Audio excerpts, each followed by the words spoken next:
unasukuma tulipe kodi na tunakubali. Na tutalipa kodi.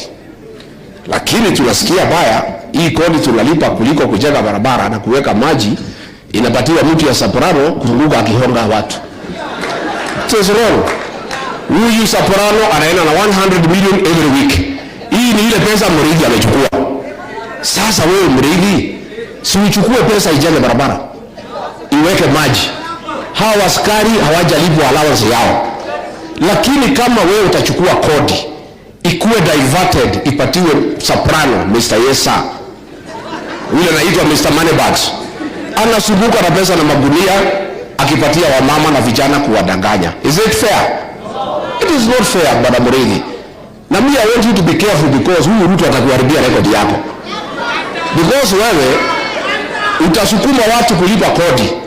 People are very bitter wakiona hiyo kodi ikiwa misused. But they won't remember the person who is misusing. They will remember yule anachukua. So hata wewe you insist. Tell Ruto usimuogope kuwa kama mimi. Usimuogope. Umwambie wewe Ruto wewe. Hapana, chukua pesa kwa wananchi ya kujenga barabara na kufanya siasa na kusumbua wananchi. Na kulehera atimia itobosho na noe. Moderator ukinikubalia tu niite hivi viongozi tuibe imonyo moja. Si ni watu ya wimbo leta hiyo kitabu yangu. Ukaga nafasi ile wimbo.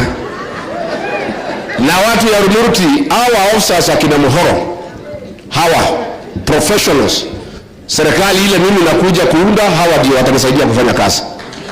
Wale professionals ambaye walifanya kazi ambayo inaonekana. Mbona tukubalie tu tuibe wimbo moja.